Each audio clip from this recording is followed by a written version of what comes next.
بسم اللہ الرحمن الرحیم۔ السلام علیکم۔ کون سی لڑکی یا لڑکا شادی کے لیے بہتر ہے؟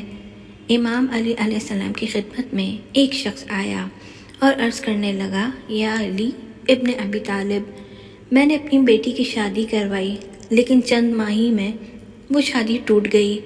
آج کل لوگوں کا پتہ نہیں چلتا، بظاہر تو بڑے اچھے لگتے ہیں لیکن رشتے رکھنے کے بعد اصل چہرہ ظاہر ہو جاتا ہے۔ کیا کوئی ایسا عمل نہیں جس سے ہم شادی سے پہلے یہ دیکھ سکیں کہ یہ لڑکی یا لڑکا شادی کرنے کے قابل ہے یا نہیں؟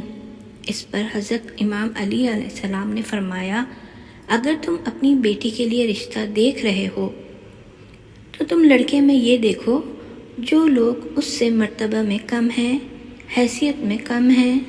اگر ان کی عزت کرتا ہے، ان کا خیال رکھتا ہے تو سمجھ جاؤ یہ زندگی میں ایک اچھا شوہر بھی بنے گا اور اپنی بیوی کا خیال بھی رکھے گا۔ لیکن اگر جو رتبے میں اس سے بڑے ہیں، ان کی تو عزت کر رہا ہے لیکن جو مرتبے میں کم ہیں ان کا احساس نہیں کرتا، تو سمجھ جانا کہ یہ انسان تمہاری بیٹی کے لیے صحیح نہیں۔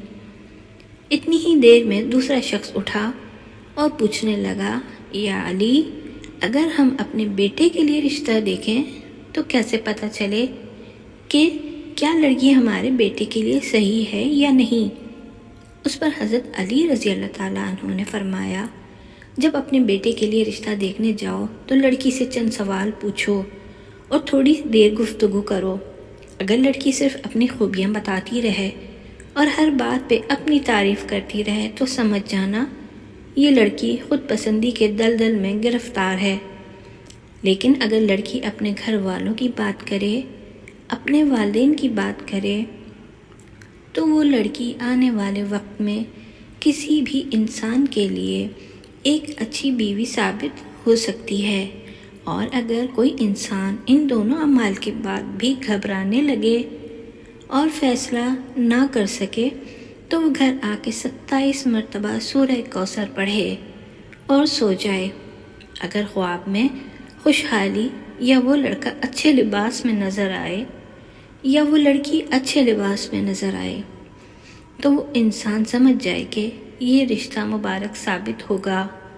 لیکن اگر خواب میں آگ یا شیطانی مناظر یا خون یا اس لڑکی یا لڑکے کا خراب روپ دیکھے تو پھر وہ رشتہ بہتر ثابت نہیں ہوگا۔